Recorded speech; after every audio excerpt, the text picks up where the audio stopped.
All right, good afternoon, everyone, and welcome to Nursing Management of Patients with Endocrine Dysfunction Disorders, Part 1. So in this particular part, we're going to be discussing the thyroid disorders. And as we step into the next part, we'll be discussing more of the renal and some of the other disorders that can occur. But when we talk about the endocrine system, just a quick reminder, we're talking about all the hormones in the body, and they are responsible for a very broad variety of functionalities throughout the body and the body's systems. So we're going to go over a light refresher on the pieces and the systems and the structures that are responsible for the endocrine system. So I definitely need you to know the structures. Okay, this is an automatic wink shooting star. Then we have the hypothalamus. We have our pituitary gland. We have our thyroid gland, our parathyroid glands, which are very important. Okay, please put a star next to those. I think a lot of the times we get, all up onto discussing the thyroid gland and forget the parathyroids sit just below and behind the thyroid gland, located on each side of the trachea into the thyroid. Another common one we discuss on the regular is the adrenal glands. We have our pancreas. And by the way, the pancreas is not necessarily on top of the kidneys. Remember, the kidneys will be lying in the retroperitoneal cavity behind the abdominal cavity. And this pancreas will be in the upper left quadrant over to the upper right quadrant of the abdominal cavity. Down below on a female, we have our ovaries. Okay. And then on a male, if this patient was male, we would see that they would have testes descending from the scrotum. So those are our primary structures. There are other structures that have relative functionality in the system, but these are our major structures. So we're going to focus on these. So what do you need to know right off the bat? This is a wink shooting star as well. We produce two types of hormones out of the thyroid gland, thyroxine and triiodothyronine. And so we have T4, which is inactive, and we have T3, which is active. Definitely need to remember that the ratio of concentration on these two is 20-1. For every 20 parts of T4, I get 1 part T3. Okay, so what this does and what this system is responsible for directly is the regulation of metabolism within our cells. You hear conditions, and metabolism almost directly equates to our body's ability to create and utilize what we put into it, usually in the form of food. Okay, so the faster a cell's metabolism is, the faster we consume stuff like carbohydrates, proteins, and fats or lipids, and we convert them into usable ATP, and then we convert them into energy, we utilize that energy, consume it, and we move on. The more that you consume, the less you store in the form of fat. So if you ever look at somebody and hey, you look at them, I weigh 100 pounds and I'm 5 foot tall. Like, do you work out nonstop? And they're like, no, I just have a really fast metabolism. I eat steaks every day, morning, noon, and night. Chances are they have an increased degree of thyroid functionality and potentially could even have hyperthyroidism. And you'd see somebody consuming far more food and consuming it very quickly, and their body would not be storing it because their cells are in a heightened state of metabolism. The opposite can be said if your metabolism is in a hypothyroid state or a low functionality state. Then your cells are not working as quickly. They are not consuming as much proteins, carbohydrates, and lipids. We are then going to, in turn, store more of the food which we consume, and then we're actually going to have that in the form of fat cells. So we'll talk about that more as we discuss the hyper and hypothyroid, but that's the general overview of that, and we'll discuss it as we go along. So I actually just kind of said a lot of this stuff. What we're in right now, for those of us who don't suffer from any hyper or hypothyroid state, is what's called a euthyroid state. A euthyroid state is what we desire, that's what we want. It's a good medium between the two because both extremes are actually really bad for you. Okay, we'll talk about a little bit about the side effects of what may happen when you're in one state versus the other, hyper versus hypothyroid. However, where we want to be is a euthyroid state where we're reasonably consuming the lipids, the proteins, and the carbohydrates or polysaccharides, how you want to say it, that we are putting into our body. We want a nice, even consumption at a steady rate. And yes, your body will store some fat. That's also pretty normal. But when we have a hypothyroid, we have too much thyroid hormone, metabolism high. When hypothyroidism is concurrent, we have too little thyroid hormone, metabolism slows down. Please memorize that. So let's go ahead and talk about some of the other important hormones that are going to be coming out of these different components of our body. So the hypothalamus is responsible for what is called thyroid releasing hormone. Okay, so otherwise the functionality of the thyroid is nil unless the hypothalamus is doing its job and saying, hey, we need some more of your T4, T3.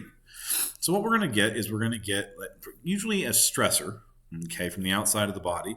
The body perceives it, and whether the stressor is I need more energy, I need to fight back, activation of the sympathetic nervous system, deactivation or irregular activation of the circadian rhythms, or other neurotransmitters such as dopamine, serotonin, norepinephrine. Okay, and acetylcholine falls in there too as well, but to a lesser extent. Okay, the hypothalamus and then also the pituitary releases thyroid stimulating hormone. Okay, so we have this reflex arc essentially where we go hypothalamus sending signals to the pituitary gland going, hey, I'm going to go ahead and release thyroid releasing hormone, which gives the pituitary the green light to release thyroid stimulating hormone. And just how it sounds, true to its name, the thyroid stimulating hormone will go directly to the thyroid and increase release of T3, T4, and thyroglobulin. Okay, what ends up happening is this T3, T4 and the thyroglobulin are going to go out to the body, and it has effects on pretty much all the functionality of the body, from heart rate to brain functionality, liver, kidneys, increased muscle spasticity and contractility, increases the ability of the lungs and their efficiency due to the effects on intercostals and the diaphragm, and the spleen as well. So it really does a lot of stuff. Again, having too much or too little thyroid hormone, big deal. But the general thyroid arc or feedback loop is hypothalamus. Again, our body says, hey, I have a stressor, I have something going on. The brain perceives, activates hypothalamus. Hypothalamus says, all right, cool. Let's release that thyroid releasing hormone. And again, that directly communicates with the pituitary, giving it the green light to release thyroid stimulating hormone, going directly to the thyroid, resulting in increased levels of T3, T4, and thyroglobulin. Just to clarify, please make sure you know this arc. You will be tested on it. So we have a lot. Okay, we have a lot. If you ever get a question on a test, I have to admit it's going to be probably not a fill in the blank, but a short essay, or it'll be give me 5 or 6, 7 examples of effects of thyroid hormones on the body. And what I'm looking for is the following. Okay, we interact with growth hormone to result with maturation of the skeletal system and the muscular system.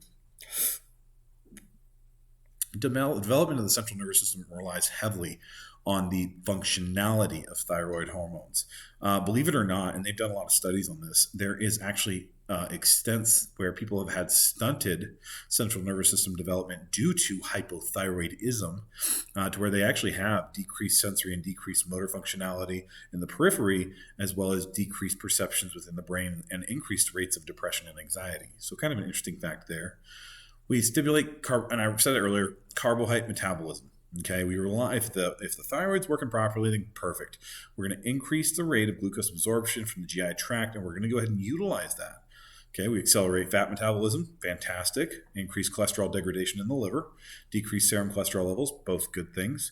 Increase protein anabolism and catabolism, okay, by mobilizing proteins and release of amino acids into circulation. So, like I said earlier, and I've already mentioned it once, again, carbohydrates, lipids, and proteins rely solely, or very heavily at least, on the functionality of the thyroid being in a perfect state or perfect balance, okay. Let's see what else. Increased body's demand for vitamins, absolutely. Increased oxygen consumption and use, absolutely. Increased basal metabolic rate, discussed that already. Have marked chrono and inotropic effects on the heart. Guarantee you there's going to be a question right there by itself. Wink, wink, shooting star. I'm going to ask you, what are the effects of a euthyroid state? And the answer is going to be increasing the ability of the heart to contract at a higher rate, or chronotropic effect, and inotropic being that the violence of the contraction, the strength of the contraction. Okay, we're going to increase cardiac output. With this assumption of increasing cardiac output with normal functionality, we can then assert or assume that someone in a state of hypothyroidism would actually have decreased cardiac output, stimulate contractility and excitability of the myocardium, big deal. Increase blood volume, also big deal. Increase respiratory rate depth necessary for normal hypoxic and hypercapnic drive, big deal. Promote sympathetic overactivity. Talked about that just briefly a second ago. We'll talk about it more. Here's a big one, and a lot of people actually forget this, and even I myself, when I'm sitting there staring at my patients, I always forget about erythropoiesis and the fact that red blood cells rely predominantly on the functionality of not just the endocrine system as a whole, but heavily on the thyroid working properly. Okay, people who are in a hypothyroid state tend to have decreased red blood cell counts. They tend to be anemic and have decreased hemoglobin as well. So something to kind of put a pin in there. You may get asked a question on that. I probably commit the erythropoiesis one to memory.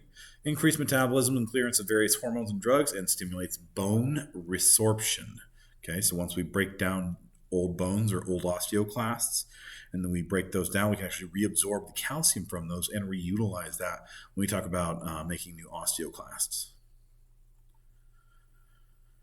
All right, so we've said it earlier. We got our hyper and hypothyroid, and these are actually fantastic depictions. We're not trying to make fun of anybody, just simply a very good observation of the two and how to differentiate them just from the face alone, nothing else. So from the first one, it's very interesting. You can kind of see in the hyperthyroid, we have the exophthalmos, also known as bulging eyes. They look very wide open. They're kind of almost protruded a little bit.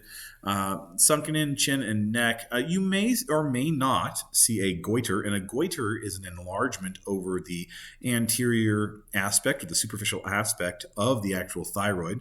If you ever look down at their throat, you may actually see a bulge right here. Okay, so those are just a couple markers. Typically, these patients are at much higher risk for cardiac involvement. We'll discuss that in just a minute. So if you look at these two pictures, we see this picture over here. We see a very different story. And this is hypothyroidism, not hypothyroidism. We have no exophthalmos, meaning no protruding eyes. We typically have almost in what they describe as a moon face. Okay, it's very round usually. Okay, we usually, and notice, and not just the face, but you can see in the cheeks and the neck folds. And if you can see the rest of the body, I'd probably bet that there's an increased degree of fat storing. And that's because of that decreased metabolic rate. And you can even see, not just that, decreased metabolic rate, we store more fat, we have less calcium available, we have less red blood cells, higher risk for states of anemia, and as a result, ironically, because of our inability to absorb nutrients properly due to that state of hyperthyroid, you can see stuff like characteristics of thinner hair, receding hairlines. You can see quite a few different things, other hormonal imbalances late in life. But again, we'll cover these more as we go. 3 spectrums of thyroid disease, definitely need to know this: severe, mild, and subclinical. Okay, severe being obviously I need treatment right here, right now. A lot of these patients actually end up in the acute care setting, in the inpatient setting in the hospital. Mild typically can be managed by your physician, and subclinical, typically the signs and symptoms and presentations are so nominal we barely even notice them, or if they are noticeable, it's very minimal at best. So hyperthyroidism, about 1% of the U.S. population, or 2 million Americans. Okay, definitely far more prevalent amongst women. In fact, in all the years I've been doing this, I would honestly say just about every patient I've ever seen with hyperthyroid is female. Very frequently undiagnosed. And here's the kicker too, and it's kind of a strange oddity, I have to admit, and I've seen it occur on probably 4 or 5 different instances. There are people that have genetic coding, and you actually can have different conditions in your body that lie dormant your entire life. Ironically, Graves' disease, also known as hyperthyroidism, is one of them. Okay, Graves' disease can be activated at any time for a variety of reasons. It could be trauma directly to the thyroid, which is, we would know the cause. But in many instances, what we see is people undergo this incredible stressor, some kind of environmental exposure, a toxic exposure, usually it's something that stresses the body. And when this occurs, it actually can activate what has been a dormant state of Graves' disease their whole entire life. Had a patient I knew very well, and I believe at the age of 23, she had some increased degree of environmental stressors, and they actually activated Graves' disease. She had never had any signs and symptoms prior. And then you could very clearly see over the next 6 to 8 months, not only did it very clearly present in terms of signs and symptoms and presentation, it became a severe problem, so much so that she required hospitalization and ended up on telemetry, actually at a local hospital. So something to keep in the back of your mind as you're looking at your patients. If you see exophthalmos, those bulging eyes, we see that goiter around the neck, those two by themselves are excellent indicators, but sometimes it might be a little more subtle where the exophthalmos is not as present or presented or as obvious, and that goiter is not as obvious. So those are just some food for thought. I'd hold those in the back of your mind and just keep that there. When you're doing your assessments, don't be afraid to look at patients. And there's several times I've actually caught patients who are in a state of hypothyroid or in a state of hyperthyroid who are not seeking treatment. And believe it or not, finding out whether or not you have hyper or hypothyroid is as simple as going to your physician and having them draw TSH, T3, T4 levels. Very simple blood work, very easy to detect, very easy to supplement if caught early on too, or in a mild state. So, but anyway, the Graves' disease is an autoimmune disorder, meaning your body is actually attacking your thyroid gland. 'Tis not bueno. Let's talk about a few other causes of what could result in hyperthyroidism. We have Graves' disease, most common cause, already mentioned it. We have excess pituitary production of TSH. If you have too much thyroid hormone, if you have too much activation of the thyroid, it doesn't necessarily mean the thyroid itself is messed up, but it could be an indicator that something else, like the pituitary or hypothalamus, is activating too regularly. And when we get into these particular etiologies, we're staring more into the eyes of a growth, a tumor, a cyst being near one of these particular glands. Because what ends up happening is we have a cyst or a growth, whether malignant or not. We can have a growth near the hypothalamus, and we can have a growth near the pituitary. And by having a growth near those structures, putting pressure on those structures, affecting those structures, we increase the functionality of both of the organs, or both of those structures, resulting in the likelihood of increased thyroid releasing hormone for the hypothalamus and increased release of TSH for the pituitary gland. If you have that result, what's going to happen on the backside is the thyroid is going to receive TSH at increased levels, resulting in far more activation and increased levels of T3, T4 throughout the body. So, and that can also create that state of hyperthyroidism. Other ones can include ingestion of thyroid hormones, such as levothyroxine, thyroiditis, so inflammation or swelling or infection of the actual thyroid itself can send it into a state of like overdrive, where it overstimulates and releases too much T3, T4. We can do toxic adenoma of a gland. We talked about that. I just mentioned that with the hypothalamus pituitary. Same thing with the actual thyroid itself. If the thyroid itself also has an adenoma, that potentially could be an outcome. Here's what we don't talk about too much anymore, but iodine-induced hyperthyroidism. Believe it or not, iodine can damage the thyroid and result in a state of release of excess T3, T4. Okay, so it's kind of something to keep in the back of your head. And then we have drug-induced hyperthyroidism, and that's where stuff like amiodarone comes heavily into play. So just stuff to keep in the back of your mind there. Signs and symptoms. So let's talk. If we're talking about signs and symptoms of hyperthyroidism, there may be a variety of presentations, and I've talked about some of the more obvious ones with the exophthalmos, the bulging eyes, but there's a lot more to it than that, especially when we start looking at vital signs and we start looking internally. Not just internally, but you can also sometimes see it if it's severe enough, and now we're talking moderate to severe. You can sometimes even see hyperthyroidism present with nervousness, irritability, disturbed sleep or circadian rhythm or patterns. I already talked about exophthalmos, unblinking stare. They just literally they never blink. It's the strangest thing. I don't particularly know the etiology behind that one myself, but I have seen it. It's kind of interesting. Goiter, I mentioned that in the front of the neck. Here's a big one, and put some stars next to this one. The rapid heartbeat. It is not uncommon in severe cases to see heartbeats out of control in the 140s, 160s, 170s range. I have even seen induction of SVT, though uncommon. I have even seen extreme cases where SVT has induced due to hyperthyroidism being so severe. This is a big, big, big deal. And this is where we end up with these hospitalizations occurring. So you're like, how does this happen? This is how it happens right here. So as we stare at these, please take note. Again, rapid heartbeat, increased sweating. Okay, that's due to that increased metabolic rate and demand. Heat intolerance is a big one. Unexplained weight loss. Not trying, not working out, not doing a darn thing, losing tons of weight. No explanation. Why? Because you're in a heightened state of metabolic consumption and utilization. Scant menstrual periods, sometimes they cessate altogether and stop. Frequent bowel movements, warm, moist palms due to increased cardiac output, increased blood flow to, and this, by the way, like, oh, increased cardiac output, good. No, there's such thing as too bad, or not too bad, but there's such thing as too much cardiac output, too much pressure, too high of a heart rate. We don't want that. And then fine tremors in the fingers, okay? Because again, the TSH and the T3, T4 do have effects on other hormones in the body, acetylcholine specifically, and the ability of the muscles to contract and do their job. So, something to keep in the back of your mind there.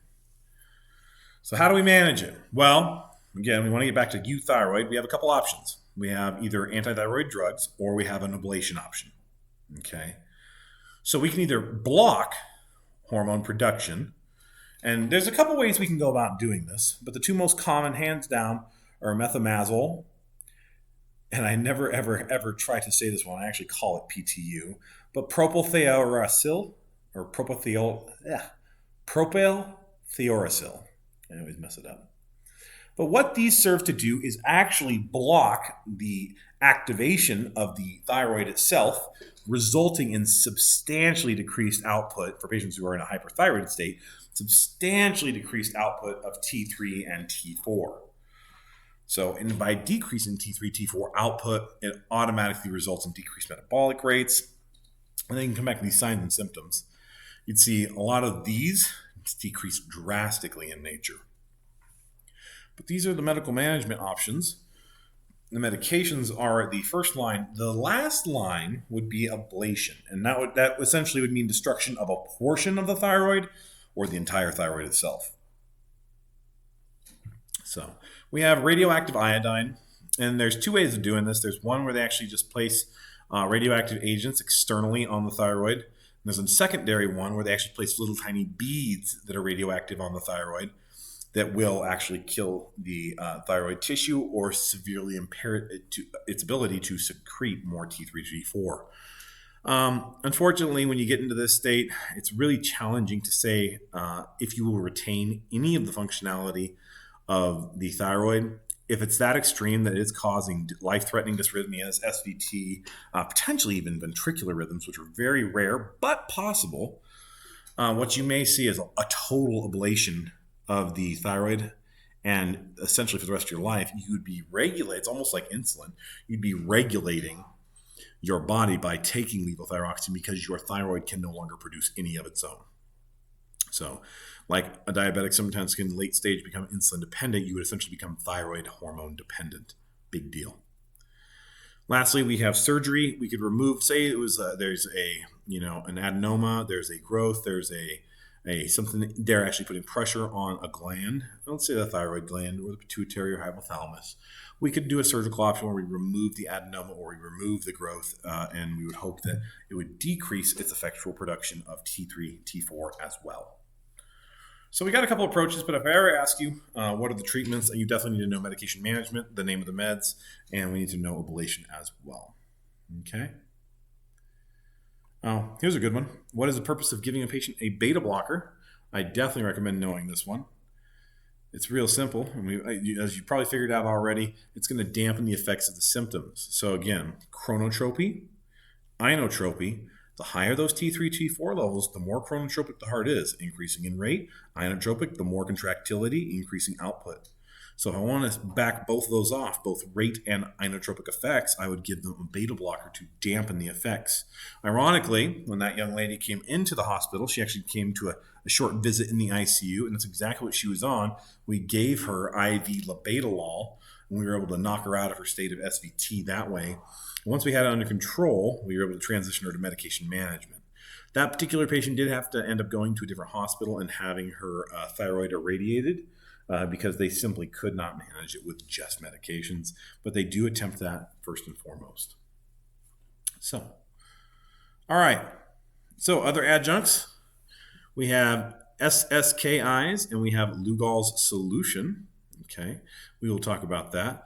But essentially what we're trying to do is we're trying to inhibit the conversion of T4 to T3. And by doing so, we are able to pretty much right away affect the hyperthyroid state and decrease its effects, decrease the thyrotoxic effects, So what we'll do is we'll give this and we'll give it in conjunction with beta blockers.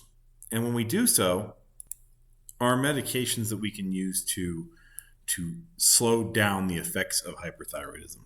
So, but anyway, when we talk about Lugol solution, we are actually talking about a combination of potassium iodide mixed with, and also called aqueous iodide, that is actually mixed and then subsequently provided to the territories around the thyroid. It is exposed to it, which can actually affect the thyroid and decrease expulsion or secretion of the T4, T3. We use this again with beta blockers, labetalol, metoprolol, decreases vascularity and the size of the gland prior to any kind of surgery, and then prophylactic use with radiation exposure. So if you ever hear, like, and you might even see it online sometimes, you see people buying potassium iodide pills or SSKI pills. Essentially what they're doing is they're trying to protect their thyroid from absorbing radioactive iodine or radioactive materials and subsequently going into a state of hyperthyroidism. So lastly, beta blockers, we've already talked about them, and we're just trying to suppress the effects of the sympathetic nervous system having activated that increased degree of chronotropy and inotropy. Okay, that being said, and here is where we step into a massive problem. If you think thyrotoxicosis, think life-threatening. Okay, and if you probably heard the term, maybe you don't know what it means. Thyroid storm is actually a state where your thyroid is absolutely just puking out, dumping tons of T4, T3, and rapidly converting it, causing a severely heightened state of metabolic functionality and cardiac demand. This actually can result in fever, it can result in seizures, it can result in death, it can result in a lot of really bad things here. Typically, and almost 10 times out of 10, Graves' disease is your underlying cause. They don't understand why there's highs and lows, valleys and peaks, so to speak, and why these peaks are so severe. The assumption has been made that it's due to environmental exposures and stressors in the environment, but it has not actually been confirmed entirely. It's not uncommon for and I mean the stressful events of life, stressful events of school, whether your body's under attack by an infection, a parasite, fungus, surgeries are major events, major environmental impactors, trauma, pregnancy, critical illnesses. All of those in a patient that has Graves' disease substantially increase the likelihood of incurring a thyroid storm. These are life-threatening conditions. Okay, but what does it do? Excessive uptake of thyroid hormone, tons of T4, T3 output and rapid uptake into the cell, increased metabolic activity, and I don't mean a little, I mean 400 to 500% increased over baseline, increased cellular oxygen consumption, rapid, excess heat production, there's the cause of our fever and sometimes even our seizures, increased SNS response, hypersensitivity to the adrenergic binding sites, and metabolic acidosis. Severe condition in need of absolute direct management in an acute care inpatient setting. What are we going to see? Chest pain, CHF, pulmonary edema, fast dysrhythmias, typically SVT, potentially VTAC, rare but exists. Hypertension, hyperthermia, dehydration, and metabolic acidosis. I'm going to ask you about these. You got to know. What do we do to do it? Prevent cardiac decomp.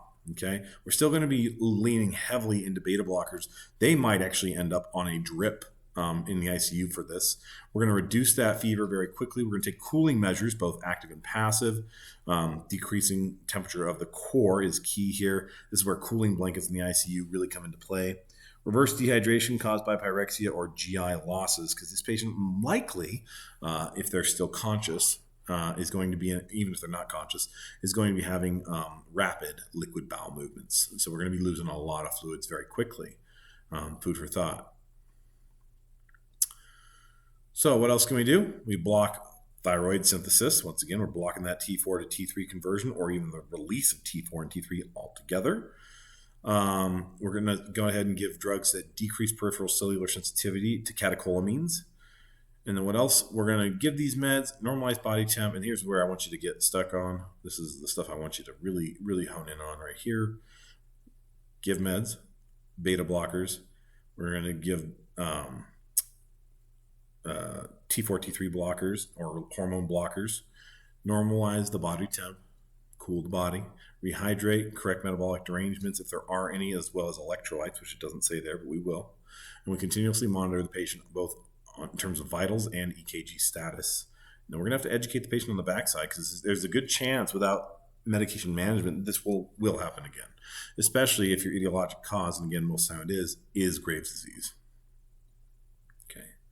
Earlier, we did touch just briefly on surgical procedures pertaining to the thyroid. One I did not touch on was the actual thyroidectomy. Okay, so in states where we've tried everything we possibly can, we've gone out of our way, we really have done just everything, and nothing's working, we can do either a subtotal or a total thyroidectomy. Okay, and essentially what we're going in to do is either remove the entirety of the thyroid or part of the thyroid. And I need you to know the post-op complications. Ironically, they mimic most, but we can have hemorrhage. You can bleed out internally. Respiratory distress is a big one due to the location, the potential for swelling and bleeding around the trachea. This one's big. Hypocalcemia and tetany. Please link Chostek's sign to that and Trousseau's sign. Okay, definitely need you to know both of those. Laryngeal nerve damage. Again, it's sitting incredibly close to the vocal cords and to that trachea.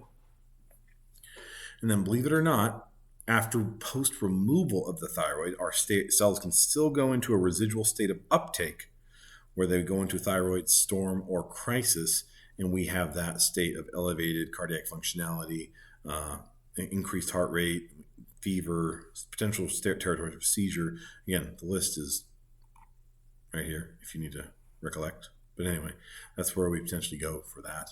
So it's not a small procedure. This is a big deal. And yes, believe it or not, this is how it would look. So this is actually during surgery. Okay, it actually looks really bad in surgery, but it's actually a very small incision. Essentially, we're going to go in, they get it, they pull it right out. It's not laparoscopic. Typically, it requires a larger incision site directly in the anterior portion of the neck. A lot of these patients will come back out of surgery with a JP drain, and that JP drain needs to be sure it's open and flowing so that we can get any excess buildup there and not compromise the airway. With that being said, we're going to step into the back half of the lecture, and which is going to consist of hypothyroidism. Okay, so now we're way up. That 1%, we're leaving it behind. That 2 million Americans, no, we're stepping up to 25 million Americans. And by the way, it's not quite 10%, but it's about 8 to 9%, depending on what numbers you trust. I mean, I've heard we have 330 million Americans here. We probably have more. So, but we step around to the 8% mark. Very undiagnosed. And typically because most people with hypothyroidism don't present with life-threatening crises like hyperthyroidism can.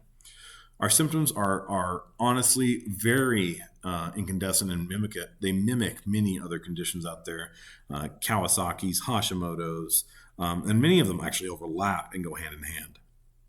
So TSH should be part of your routine history and physical. Screen for hypothyroidism in women greater than 60 years of age, and that is 100% accurate. As the body changes, especially the female body going through menopause or perimenopause, you want to look at the body post those states and look to see if the TSH levels need supplementation. You guys may have been in the hospital on these rotations now for a little while, and if you ever have seen levothyroxine, it didn't mean that those patients were on it their entire life and they've been in a persistent state of hypothyroidism. We don't know that. So when you see those meds, I want you to start digging just a little bit more and asking, appropriate and pertinent questions. If I see levothyroxine, I'll ask the patient, hey, you know what, when did you start taking it? Oh, I actually just started taking it 2 years ago. The patient will be like 62, 63, 64. Oh, okay. Well, what caused you to have to start taking it? Oh, they took my TSH levels and they were substantially low, post-menopause, and I just wasn't feeling right, lethargic. I was gaining weight and I couldn't stop. Like I always heard about it, but, it was really bad. I felt like I was in a cloudy, foggy state all the time, and I found that my TSH was low. And then they start taking, levothyroxine, and it helped their metabolism, it helped with that cloudiness, that neurocognitive impairment or state. So it helps with a lot. For those that in the hypothyroid range, it helps a lot. And you'll see that with patients that start taking levothyroxine. Common causes of hypothyroidism, hands down, we're going to go with Hashimoto's sitting at the very top. And Hashimoto's is similar to Graves' disease, but the opposing of it. Hashimoto's is an autoimmune system disorder that causes inflammation of the thyroid, also known as chronic lymphocytic thyroiditis. So what we're essentially having is our body is identifying the thyroid gland as a foreign body and then subsequently attacking it, causing inflammation, because that's what tissues do when they're being attacked. They inflame, they swell. And this, hands down, again, Hashimoto's is the most common persistent autonomic cause or autoimmune cause of hypothyroidism. Additionally, surgical removal of the gland will, so again, now we're going from one extreme to the other. If your patient is in a state of constant, severe hyperthyroidism, we may remove or do that thyroidectomy we talked about. After doing the thyroidectomy, your body is not going to be producing adequate amounts of anything or at all. If you do a total, you won't be producing any thyroid hormone release. No T3, no T4, no nothing. Okay. So what's going to happen is we're going to have to regulate your body, and the way that we regulate your body is by giving you levothyroxine. Okay. But you got to remember, surgical removal, you're not going to have any more T3, T4, neither. Let's see. Lastly, in that particular category, overablation of a gland. So we were trying to get rid of parts of it, maybe an affected part of the gland. Maybe there was a growth and we accidentally cut into not accidentally, but we cut into the gland. Maybe that we have a gland that we were ablating with radiologic materials, and it did more damage than had planned. So those can cause states of hypothyroidism, and once again, we would supplement these states with levothyroxine. Believe it or not, in other countries, we can also have states of iodine deficiency. This is not common in the United States. This is far more common elsewhere in third world countries where they do not have established institutions, established dietary patterns, where they may not have exposure to salt. And salt is important because it allows the body to synthesize iodine. And lastly, another one that we want to consider, and this is not super common, but it is possible. It can be a drug-induced state of thyroidism due to excess lithium exposure. So, with that lithium exposure, we can have states where it actually impairs the ability of the the thyroid to do its job to release T4, T3. And we can see this, and not, by the way, people aren't just randomly taking lithium usually here in the US. That's more of a other countries thing if they're just randomly choosing to take lithium. But here in the United States, we see lithium for a lot of psychiatric conditions, predominantly mood disorders, and you'll see it a lot of older prescribers, especially your psychiatrists that are a little bit older. They prefer to go ahead and use lithium to stabilize moods. It is a mood stabilizer.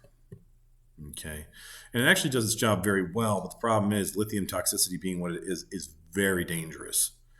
So you can always draw a TSH, and you can actually draw a serum lithium level if you're ever concerned about that. So it's something to talk to your doctor about. Is if you see a psych patient that's on lithium, you see they're on a high dose of lithium, and you're like, hey doc, you know what, I didn't catch this, I see this, I'm concerned. But again, the presentations of hypothyroid are often so subtle, I seriously doubt your patient is in the ICU for hypothyroidism by itself.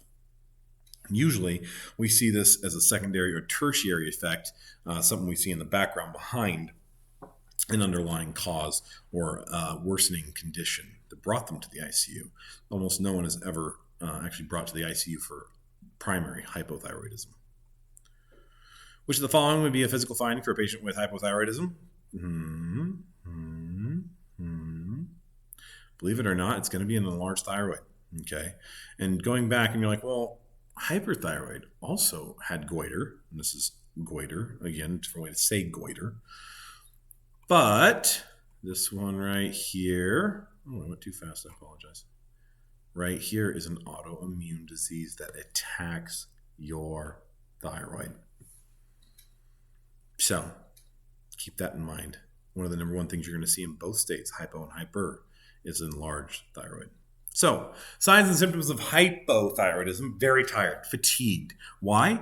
Due to a decrease in metabolic functionality within the cell, we are actually producing less ATP. Producing less ATP directly results in a state of fatigue or tiredness, and actually it can be very severe, so much to the point where these people have to take naps daily. It's really interesting. Loss of interest and or pleasure / depression. And this can actually present not only in a loss of interest and pleasure in like things they typically enjoy, but actually a decrease in sexual drive or desire as well. Forgetfulness, dry, coarse hair. Okay, it's kind of loss of lateral eyebrow hair, puffy face and eyes, and that's where that moon face comes into play. Still can have goiter. On the opposing side of hyperthyroid, we have hypo with slow heartbeats, bradycardia, sometimes even second-degree blocks in very rare occasions, very dry skin, cold intolerance, weight gain, I apologize, heavy menstrual periods, infertility, constipation, and brittle nail beds, not to mention CHF due to decreased cardiac functionality. So, acronyms to remember, and I will ask you to remember this, is sluggish, SLUGGISH. And I'm going to let you go ahead and memorize this. I'm not going to go over it, but it just kind of is an acronym that helps you remember some of the presentations of hypothyroid. What are we going to look at? We're going to look at a full review of systems, and we're especially going to look back in family history. The bulk of patients, and over 80% of patients that present with primary hypothyroidism, present with a family history of someone in their family having previously had it. So we'll do that review of systems, we'll do the family and personal medical history, we'll do a physical exam looking for any signs and symptoms consistent with hypothyroid. Diagnostic tests can include ultrasound to detect the size or enlargement of the thyroid. We can do thyroid scans, radioactive iodine uptake, and fine needle aspiration biopsies to detect any kinds of malignant or non-malignant growths or see if it's an adenoma. How do we treat it? I've already said it like 50,000 times. Levothyroxine is essentially giving the patient T4. Body will convert it to T3, boom, increase in metabolism, increase in heart rate, increase in all those signs and symptoms we just saw. We're going to resolve a lot of them. Going back to the euthyroid state, it's what we desire. Reassess labs and titrate dose at 6-week intervals. So we'll start you off on a dose. Okay, you're going to take it for 6 weeks. And by the way, there is an adjustment period. If you come back to me and you say, I'm not seeing much of a change, we're going to increase your dose after 6 weeks. If you come back to me and you're just like, oh my God, I'm having heart palpitations like absolutely crazy, we're going to back off that dose just a little bit. If you are pregnant, okay, you have to look at pregnant patients especially. Their thyroid functionality can change. They can go from hyper to hypo, but the most common is definitely hypo. And you're going to see them go into these states and they may require supplementation. You're going to still give levothyroxine to increase that metabolic state, increase that functionality of the cell, of the body, and that way we go from T4 to T3 and boom, we solve a lot of the problems and presentations that we would typically see consistent with hypothyroidism. If you're old and you're starting it, we're going to start super low dose and titrate up very slowly. Adjunctive drugs, what else can we give? We can do liothyronine, which is literally T3. We rarely ever use this except if we're giving you T4 and we don't see that conversion to T3. So, and this gets way more in depth than just thyroid problems. We're digging deep now. If you're having problems converting T4 to T3, we will give liothyronine T3, also known as Cytomel. Okay, and we will actually use this, and this is direct. This is potent. We prefer not to do this, but we can. The problem is with the administration of T3, you can cause drastic spikes at a very low dose. Okay, and if you do that, you're going to result potentially in adverse cardiac effects in the form of SVT, sinus tachycardia, even other ventricular rhythms that are incredibly rapid. It has a very rapid onset and has only a very short half-life as compared to T4 or levothyroxine. So let's talk about myxedema comas. Profound deficiency in circulating thyroid hormone is the underlying condition. We are and this is the only one I usually see coming to the ICU. You're talking incredibly severe and low levels of T4 or the inability of the body to convert T4 to T3. Resulting in complete lack of functionality of the thyroid at all. The resulting state is a myxedema coma, and it's going to be in a decomp hypothyroid state. you can get what's called the formation of glycosaminoglycans. It will result in edema, but it will be non-pitting edema. This is usually caused by long durations of hypothyroidism that go untreated and are left untreated until they are in a very severe state. It can actually lead to shock, coma, and cardiovascular collapse entirely, second-degree heart blocks, and so on. This is life-threatening, must be treated pretty much right away. What happens to the body when we're in this state? Decreased metabolic rate, super low metabolic rate. They're so low that the mitochondria can't even continue production of ATP at a rate necessary to sustain cell life. Very serious. Protein synthesis is substantially impaired, decreasing the availability of new cells in the body. Metabolism of carbohydrates and fat is incomplete, resulting in excess waste, and it affects every single system of the body, every single cell in the body, and affects every single organ in the body as well. So we got a lot going on here. If you want to see what clinical manifestations there are, pretty much any system of the body you can think of, it affects it.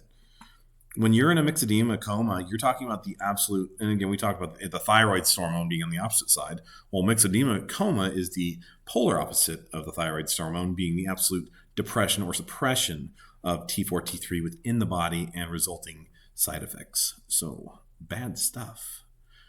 What are we going to do? I see you care.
So it seems we had a small mismanagement there on my part in terms of how much power my computer had left.